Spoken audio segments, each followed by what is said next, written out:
दोस्तों, सुशांत की 14 जून को पहली बरसी थी। इस मौके पर सुशांत सिंह राजपूत की फैमिली के वकील, जो उनकी फैमिली के बिहाफ पर उन्हें जस्टिस दिलवाने का केस लड़ रहे हैं, उन्होंने खुलकर बात की। कैसे इस केस में कुछ अहम गवाह थे, वो आगे जाकर पलट गए तब जब उनके ऊपर एफआईआर नहीं हुई।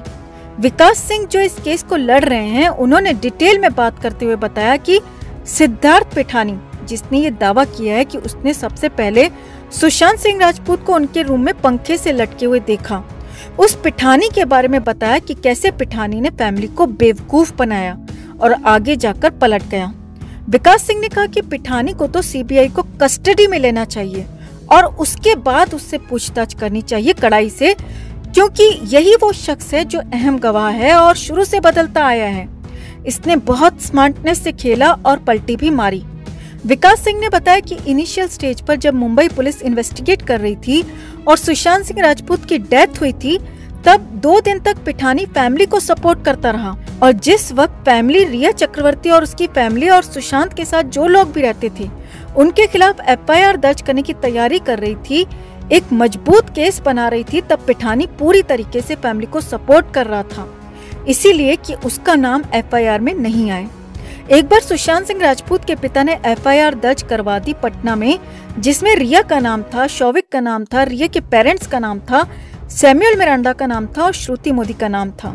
ये सब वो लोग थे जो सुशांत के इर्द गिर्द थे। ऐसे में पिठानी भी सुशांत के इर्द गिर्द में ही था, लेकिन पिठानी का नाम इसीलिए नहीं लिया गया एफआईआर में क्योंकि वो तो अपना ही था, वो फैमिली को सपोर्ट कर रहा था। एफआईआर फाइल हो जाने के बाद पिठानी ने ऐसे पलटी मारी कि वो रिया के और मुंबई पुलिस के सपोर्ट में हो गया।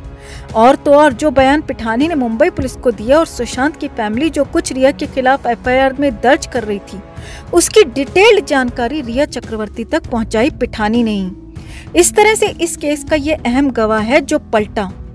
विकास सिंह ने ये भी कहा कि सीबीआई लंबे समय से चुप क्यों है, ये बात समझना मुश्किल है।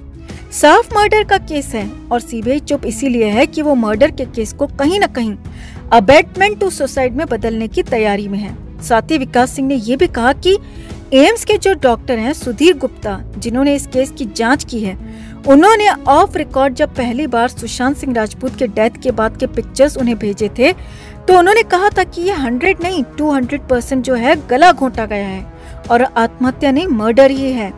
फिर उसके बाद क्या हुआ कि अचानक से सुधीर गुप्ता भी बदल गए और इस पूरे मामले को सुसाइड का एंगल दे दिया।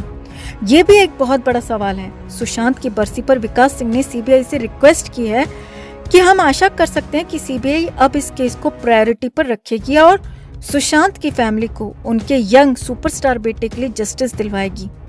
तो ये है वो 2 अहम गवाह दोस्तों, जिन्होंने सुशांत केस में बहुत बड़ी पलटी मारी। अब पापी पिठानी की पलटी तो फिर भी समझ आती है कि वो खुद इस केस में सबसे बड़ा सस्पेक्ट है, लेकिन क्या आपको भी सुधीर गुप्ता की पलटी मारने की वजह वही लगती है जो हमें लगती है? कमेंट करके आप भी जरूर बताएं। जस्टिस फॉर सुशांत के लिए इस खबर को ज्यादा से ज्यादा लाइक और शेयर जरूर करें। हर अपडेट के लिए बने रहें हमारे साथ, क्योंकि आप हैं तो हम हैं।